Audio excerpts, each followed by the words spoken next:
Kalau sekarang di Undang-Undang 7 itu KPU wajib menindaklanjuti putusan Bawaslu.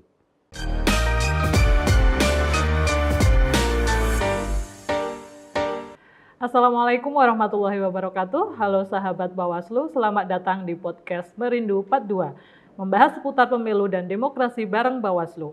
Senang sekali saya Fadilah Riyayati berkesempatan untuk menemani para pendengar dalam sesi dialog inspiratif kali ini. Melalui podcast Merindu, kita akan bersama-sama memperluas wawasan, bertukar gagasan, dan mendalami berbagai isu seputar pemilu serta demokrasi. Nah, di kesempatan ini kita akan membahas topik yang sangat menarik, yaitu seputar desain hukum pemilu. Dan tentu kita tidak sendirian, kita kedatangan narasumber yang luar biasa, yaitu Bapak Ahmad Farihin, selaku Koordinator Divisi Hukum dan Penyelesaian Sengketa Bawaslu Kabupaten Batang, yang akan berbagi pandangan, pengalaman, dan inspirasi seputar isu ini. Selamat siang Bapak. Siang Mbak Dila. Bagaimana kabarnya Pak? Alhamdulillah sehat.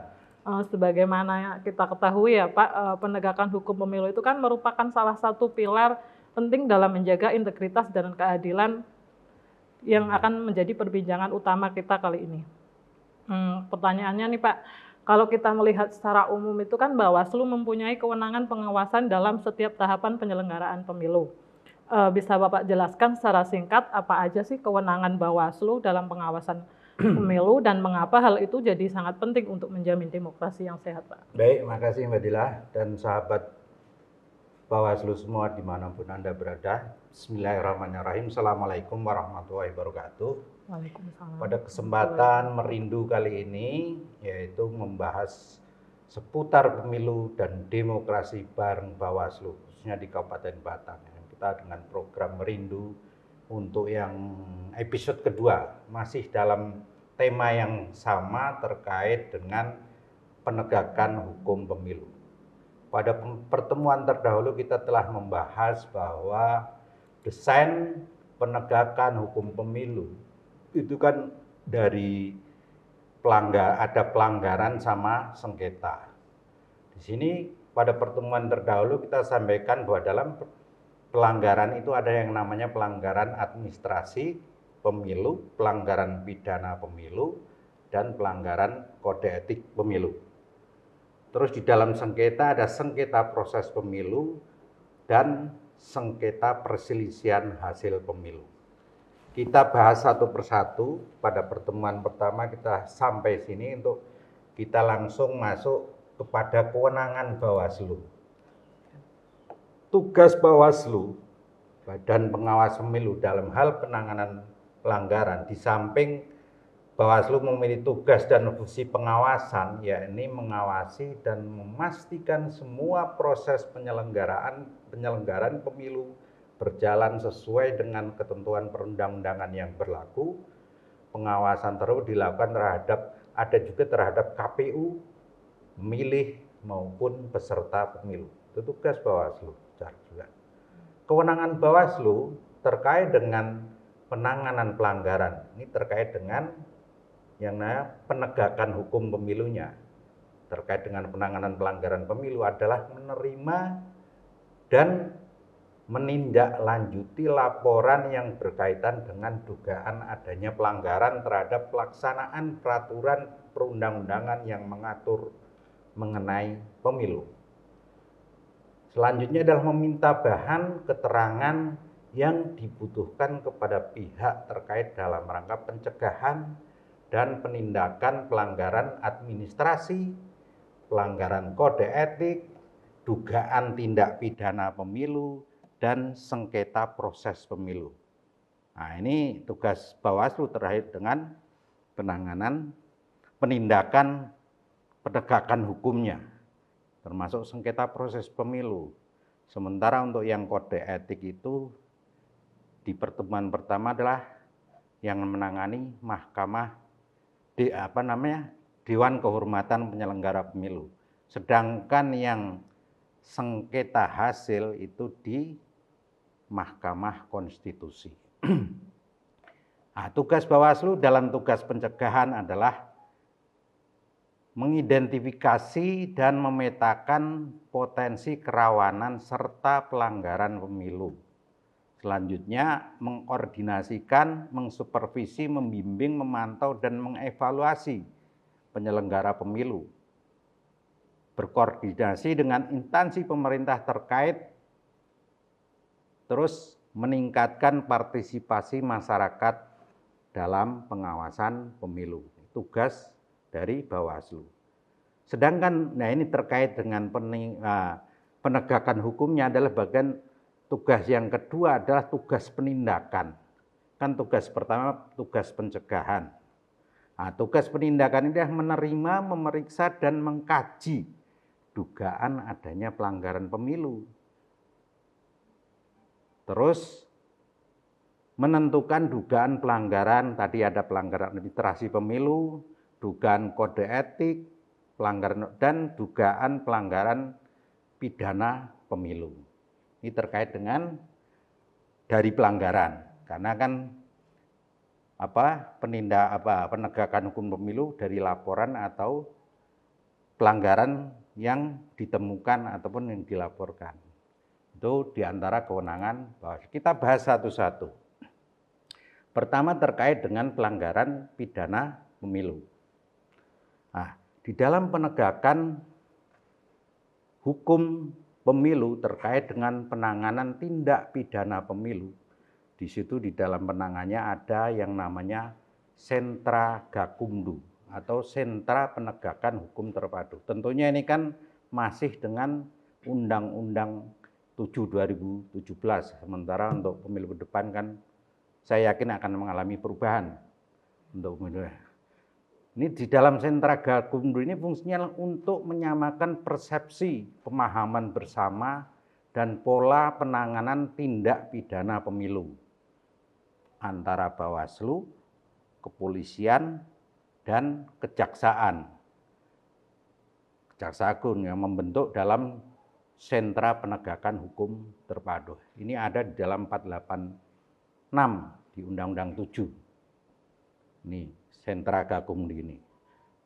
Nah, di sini dalam penegakan pidana pemilu, tugas Bawaslu melakukan pencegahan penindakan terhadap pelanggaran pemilu serta menyampaikan dugaan tindak pidana pemilu kepada gakumdu. Artinya, kalau ada pelanggaran pidana pemilu, nanti dari gakumdu inilah dibahas bareng-bareng, pintunya lewat Bawaslu, nanti dibahas dalam sentra gakumdu, sentra penegakan hukum terpadu. Ini ada di dalam pasal 93 huruf B dan huruf I Undang-Undang 7 2017 terkait dengan sentra gakumdu. Di dalam Undang-Undang 7 2017 sebenarnya banyak sekali pasal-pasal yang terkait dengan tindak pidana pemilu. Itu dari pasal 488 sampai 554. Itu ada pasal pidana. Misalnya contoh terkait dengan pasal 544 terkait daftar pemilih. Contohnya, setiap orang yang dengan sengaja melakukan perbuatan melawan hukum memalsukan data dan daftar pemilih dipidana penjara paling lama 6 tahun atau denda 72 juta rupiah. Di dalam pemilu ada yang namanya pasal pidana. Juga terkait dengan kepala desa pada saat kampanye ini.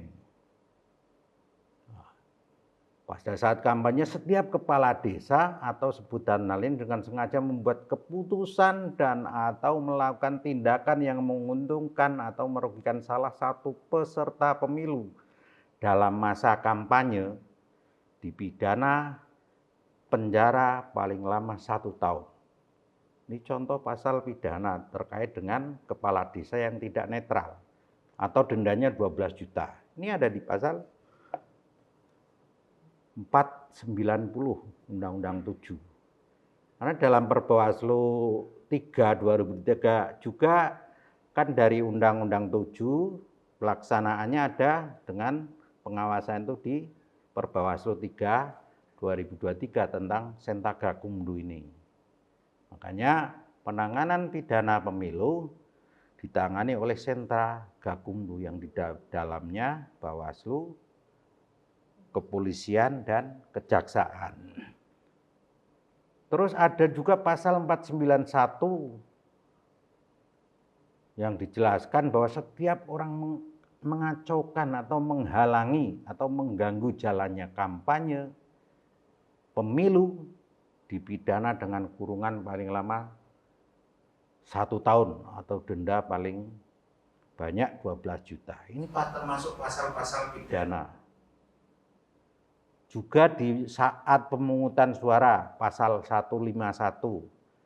Setiap orang dengan sengaja pada saat pemungutan suara itu menjanjikan atau memberikan uang atau materi lainnya kepada peserta pemilu supaya tidak menggunakan hak pilihnya atau memilih peserta pemilu tertentu atau menggunakan hak pilihnya dengan cara tertentu sehingga surat suaranya tidak sah, maka dipidana penjara paling lama 3 tahun. Ini khusus pasal ini terkait pada saat pemungutan suara.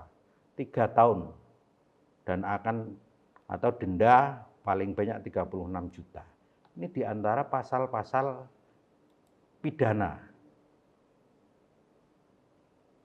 yang terkait penanganan pelanggaran pidana pemilu. Terus itu yang pertama kan terkait pelanggaran pidana pemilu. Terus yang kedua, penegakan hukum terkait dengan pelanggaran administrasi pemilu. Nah, ini kewenangan Bawaslu. Pelanggaran administrasi pemilu itu adalah pelanggaran terhadap tata cara, prosedur atau mekanisme yang berkaitan dengan administrasi pelaksanaan pemilu di setiap tahapan penyelenggaraan pemilu. Ya, ini tugasnya Bawaslu untuk melakukan penanganan pelanggaran administrasi pemilu. Di Perbawaslu ini juga ada dari Undang-Undang 7 itu ada turunan Perbawaslunya, itu Perbawaslu 8 tahun 2022 tentang penanganan pelanggaran administrasi. Nah, apa objek pelanggaran administrasi pemilu itu? Adalah berupa perbuatan atau tindakan yang melanggar tata cara, prosedur atau mekanisme yang berkaitan dengan administrasi pelaksanaan pemilu dalam setiap tahapan penyelenggaraan pemilu. Ini objeknya adalah dari pelanggaran administrasi itu adalah perbuatan atau tindakan yang melanggar tata cara atau prosedur dalam pemilu. Dan ada juga pelanggaran administrasi pemilu yang terjadi secara TSM, terstruktur dan masif. Adalah perbuatan atau tindakan yang melanggar tata cara prosedur atau mekanisme yang berkaitan dengan administrasi pelaksanaan pemilu dalam setiap tahapan penyelenggaraan pemilu dan atau pasangan calon anggota DPR, DPD, DPRD, DPRD provinsi, kabupaten kota yang menjanjikan dan atau memberikan uang atau materi lain untuk mempengaruhi penyelenggara pemilu dan atau pemilih yang terjadi secara terstruktur, sistematif dan masif. Artinya di sini dalam pelanggaran administrasi TSM, sahabat Bawaslu semua, di sini kalau terbukti bisa tidak bisa mencalonkan lagi karena TSM ini untuk calon bupati, calon DPR, terstruktur dia. Tahuan kan nanti dalam penangannya pelanggaran administrasi Bawaslu akan membuat majelis, istilahnya kayak penyelesaian sengketa. Jadi akan disidangkan oleh Bawaslu untuk menangani pelanggaran administrasi itu. Kalau diketahui terbukti TSM, maka akan didiskualifikasi istilahnya. Ini cuman sampai sekarang belum pernah terbukti karena memang susah untuk membuktikannya. Perbuatan atau tindakan melanggar tata cara prosedur atau mekanisme yang berkaitan dengan administrasi pelaksanaan pemilu dalam setiap tahapan penyelenggaraan pemilu yang terjadi secara TSM. Pertama, mulai kecurangan yang dilakukan oleh aparat struktur, baik aparat pemerintah atau penyelenggara pemilu secara kolektif atau secara bersama-sama. Dua, pelanggaran yang direncanakan secara matang, tersusun dan sangat rapi Yang ketiga, dampak pelanggaran sangat luas pengaruh terhadap hasil pemilu, bukan hanya sebagian dan atau perbuatan atau tindakan menjanjikan dan atau memberikan uang atau materialnya untuk mempengaruhi penyelenggara pemilu dan atau pemilih yang terjadi secara TSM. Ini yang TSM itu memang belum pernah ini. Karena memang pelanggaran administrasi ini kalau kita melihat sejarahnya dari dulu itu, dulu istilahnya kan kalau masih sebelum ada Bawaslu di tingkat kabupaten, kan di kabupaten masih Panwas, itu namanya masih Bawaslu hanya bisa merekomendasikan kalau dulu itu. Merekomendasikan ke KPU kalau dulu itu. Dan yang menindaklanjut KPU. Kalau dulu sistemnya. Nah, sekarang administrasi, pelanggaran administrasi diserahkan di Bawaslu. Ini dari desain penegakan hukum pemilunya.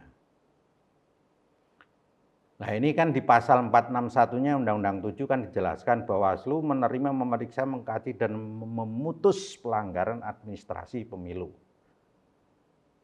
Nah, kalau di tingkat kecamatan, Panwascam menerima, mengkaji dan membuat rekomendasi. Baru kalau di tingkat kecamatan itu merekomendasikan atas hasil kajian mengenai pelanggaran administrasi pemilu kepada pengawas pemilu di atasnya secara berjenjang. Nah, sedangkan putusan Bawaslu untuk penyelesaian pelanggaran administrasi pemilu berupa, putusannya itu berupa kalau administrasi ya, perbaikan administrasi terhadap tata cara prosedur atau mekanisme sesuai dengan ketentuan perundang-undangan. Putusannya itu perbaikan administrasi pertama. Yang kedua adalah teguran tertulis. Yang ketiga tidak diikutkan, nah ini tadi, tidak diikutkan pada tahapan tertentu dalam penyelenggaraan pemilu, tergantungannya. Sanksi administrasi lainnya sesuai ketentuan undang-undang. Ini terkait dengan pelanggaran administrasi. Tadi yang pertama pelanggaran pidana, yang kedua administrasi. Nah, ini terkait dengan putusan dari Bawaslu penanganan pelanggaran administrasi, dan di sini KPU baik provinsi, kabupaten itu wajib sifatnya, wajib untuk menindaklanjuti putusan Bawaslu. Paling lama 3 hari kerja sejak putusan dibacakan. Nah, ini perbedaannya. Kalau dulu masih panas itu kan administrasi ini kan yang menyelesaikan KPU, karena Bawaslu hanya merekomendasikan. Kalau kita melihat sejarahnya ya, sejarah yang namanya penanganan pelanggaran administrasi itu, kalau sekarang di Undang-Undang 7 itu, KPU wajib menindaklanjuti putusan Bawaslu. Paling lama 3 hari kerja sejak putusan dibacakan. Nah itu kalau sejak dulu kan sejarahnya kan memang seperti itu. Bawaslu hanya merekomendasikan kepada KPU. Dan itu kadang-kadang jarang ditindaklanjuti oleh KPU. Zaman dulu masih Panwas itu. Makanya sekarang ada penguatan kelembagaan di Bawaslu dengan Undang-Undang 7 ini. Bawaslu untuk menangani pelanggaran administrasi dan KPU wajib untuk menindaklanjutinya. Nah ini kita bahas yang kedua terkait pelanggaran administrasi. Tadi yang pertama terkait dengan pelanggaran pidana. Selanjutnya terkait dengan pelanggaran kode etik. Dengan pelanggaran kode etik penyelenggara pemilu. Pelanggaran kode etik penyelenggara pemilu merupakan pelanggaran terhadap etika penyelenggara pemilu yang berdasarkan sumpah dan atau janji sebelum menjalani tugas sebagai penyelenggara pemilu. Ini pasal 456 di Undang-Undang 7 2017.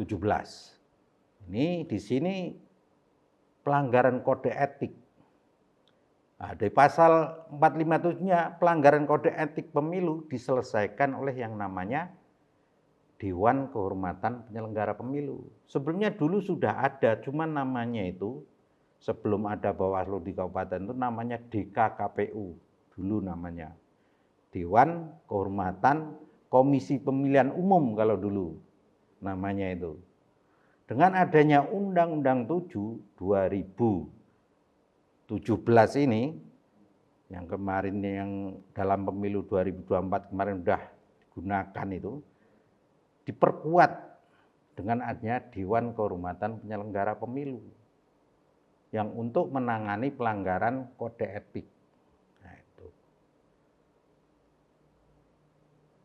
Nah, ini dalam pasal 459-nya di Undang-Undang 7 itu DKPP membentuk tim pemeriksa daerah untuk memeriksa dugaan adanya pelanggaran kode etik penyelenggara pemilu di daerah. Nah, memang kalau di KPP hanya ada di pusat, bedanya. Cuman kalau di daerah itu dibentuk yang namanya tim TPD, tim pemeriksa daerah. Dari tiap provinsi itu di KPP ada yang namanya TPD, tim pemeriksa daerah. Tapi kalau dulu sebelum ada di KPP yang masih di KKPU itu namanya Dewan Kehormatan KPU, itu dulunya bekerja kalau ada kasus, istilahnya kalau ada masalah terkait ya etika. Kalau dulu masih zaman, saya ingat waktu itu tetap ketuanya masih Prof. Jimli dulu. Terus waktu di KPP akhirnya juga Prof. Jimli yang pertama ketuanya. Nah, ini generasi selanjutnya di KPP. Ini dan di KPP juga membuat turunan peraturan Dewan Kehormatan Penyelenggara Pemilu, yaitu peraturan di KPP nomor 2 tahun 2017 yang mengatur kode etik dan pedoman perilaku bagi penyelenggara pemilu di Indonesia yang bertujuan untuk menjaga integritas dan kredibilitas penyelenggara pemilu itu. Ya mungkin bagi teman-teman KPU, Bawaslu ini kalau ketemu Prof. Jimli ya mungkin secara bahasanya yang memeriksa ini di KPP, bisa dipecat ya di KPP yang melakukan pemecatan sebagai penyelenggara itu. Kita melihat dari desain penegakan hukum pemilu itu, saya yakin untuk ke depan mungkin akan ada perubahan-perubahan dengan adanya putusan MK yang terakhir, putusan MK 135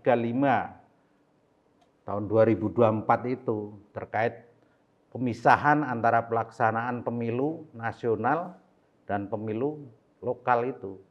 Ini kan MK melakukan putusan terakhir untuk memisahkan antara pemilu nasional dan pemilu lokal. Pemilu nasional katanya yang Pilpres, DPRD, DPD itu untuk pemilu nasional. Sedangkan pemilu lokal, pemilihan bupati, gubernur, wali kota, DPRD, provinsi dan DPRD. Nah, itu ke depan saya akan mengalami perubahan-perubahan yang mendalam terkait dengan undang-undang pemilihan ini. Karena dalam undang-undang pemilu itu hampir 5 tahun sekali mengalami perubahan. Saya yakin untuk pemilu ke depan, pemilu 2029 akan mengalami perubahan-perubahan terkait dengan regulasinya. Memang kemarin masih ada regulasi antara pemilu dengan pemilihan. Ke depan ini kan undang-undang kan udah masuk prolegnas terkait untuk undang-undang pemilu ini. Untuk persiapan pemilu 2029. Apakah masih seperti ini terkait dengan penegakan hukumnya? Kita belum tahu. Karena dalam revisi undang-undang pemilu dan pilkada ini ke depan itu sudah masuk prolegnas dan itu bagian sangat penting untuk menyiapkan pemilu 2029 yang akan datang. Karena itu sangat penting sekali undang-undang pemilu dan pilkada ke depan harus komprehensif. Karena MK dalam hal ini kan menyerahkan kepada pembentuk undang-undang. Istilahnya untuk membentuk constitutional engineering atau dengan putusan MK ini. Merekayasa konstitusi dalam rangka memperbaiki sistem pemilu yang ada. Nah, demi memastikan pelaksanaan yang lebih efisien dan sejalan dengan prinsip kedaulatan rakyat. Kalau kita melihat sejarah dalam pemilihan terutama pemilihan bupati, gubernur itu. Kalau dulu sebelum ada kebijakan keserentakan pemilu di Indonesia itu, hampir dihitung setiap hari itu ada yang namanya pemilihan. Dulu sebelum ada keserentakan. Umpama di sini di Batang hari ini pemilihan Kabupaten Batang, besok pemilihan Kabupaten Kalongan, besoknya kalau dihitung karena jumlah dari kabupaten satu Indonesia 500 berapa itu. Maka sementara 1 tahun 514 kabupaten kota kan. Sementara kalau 1 tahun kan cuma 365 hari. Makanya sejak 2014, 2015 ada kebijakan pilkada serentak. Yaitu diserentakkan gelombang pertama 2012 sampai sekarang ini kemarin udah pemilu serentak semua. Jadi nanti pemilihan bupati, gubernur itu akan secara bareng. Makanya kembali kepada pembentuk undang-undang lagi ini untuk constitutional engineering itu terkait dengan memperbaiki sistem pemilu ke depan. Karena ini sudah bareng. Karena dulu kan pertimbangannya kalau pemilu nggak bareng itu banyak istilahnya banyak cukong-cukong atau bandar-bandar yang main juga. Di samping itu anggaran jalan terus. Tuh. Terkait dengan sengketa hasil, karena nanti untuk yang sengketa proses kita bahas tersendiri di pertemuan selanjutnya ya. Ini terkait sengketa perselisihan hasil, ini kan yang menangani Mahkamah Konstitusi. Nah ini. Di dalam pasal 473, perselisihan hasil pemilu meliputi perselisihan antara KPU dan peserta pemilu mengenai penetapan perolehan suara hasil pemilu secara nasional. Terus yang kedua, perselisihan penetapan perolehan suara hasil pemilu anggota DPR, DPD, dan DPR secara nasional meliputi perselisihan penetapan perolehan suara yang dapat mempengaruhi perolehan kursi peserta pemilu. Yang ketiga, perselisihan penetapan perolehan suara hasil pemilu presiden dan wakil presiden secara nasional meliputi perselisihan penetapan perolehan suara yang dapat mempengaruhi penetapan hasil pemilu presiden dan wakil presiden. Dan ini wilayah Mahkamah Konstitusi. Ini dari desain penegakan hukum pemilu dalam Undang-Undang 7 2017. Ini wilayah EK. Sementara untuk yang wilayah Bawaslu adalah yaitu sengketa proses. Nah, sengketa proses atau penyelesaian sengketa proses pemilu nanti akan kita bahas pada pertemuan selanjutnya. Karena ini untuk sengketa sendiri memang kan bagian sangat terpenting bagi Bawaslu. Karena dalam sengketa ini betul-betul bagian mahkotanya Bawaslu dalam sengketa proses pemilu itu. Karena Bawaslu akan menyelesaikan perselesaian sengketa hasil ijtihadnya Bawaslu sendiri dengan membentuk majelis untuk menyelesaikan sengketa proses pemilu yang akan kita bahas pada pertemuan selanjutnya. Saya kira itu pada kesempatan kali ini terkait dengan desain penegakan hukum pemilu tentunya sesuai dengan Undang-Undang 7 2017 tentang pemilu kemarin. Saya tidak tahu untuk ke depan 2019 apakah akan masih seperti desain yang sekarang untuk penanganan penindakan hukum pemilunya. Mungkin itu yang dapat kami sampaikan sahabatku Bawaslu semua. Pada kesempatan yang lain akan kita sambung dan kurang lebihnya saya mohon maaf. Assalamualaikum warahmatullahi wabarakatuh. Waalaikumsalam warahmatullahi wabarakatuh. Baik, terima kasih Bapak Ahmad Farihin atas penjelasan yang sangat inspiratif hari ini. Melalui diskusi ini kita semakin memahami bahwa penegakan hukum pemilu bukan hanya tugas penyelenggara, tetapi juga tanggung jawab bersama untuk menjaga tegaknya demokrasi yang berkeadilan. Sahabat Bawaslu dimanapun berada, mari terus berpartisipasi aktif dalam mengawasi setiap tahapan pemilu, karena suara kita menentukan masa depan bangsa. Sebelum kita akhiri ini, aku ada sedikit pantun untuk menutup perjumpaan kita hari ini. Naik sepeda keliling taman, bertemu teman sambil tertawa, jaga pemilu dengan kejujuran untuk bangsa yang sejahtera. Saya Fadilah Riyayati mengucapkan terima kasih telah menyimak podcast Merindu Part 2 membahas pemilu dan demokrasi bareng Bawaslu. Sampai jumpa di part berikutnya dengan tema yang tak kalah menarik tentunya. Bersama rakyat, awasi pemilu bersama Bawaslu, tegakkan keadilan pemilu. Wassalamualaikum warahmatullahi wabarakatuh.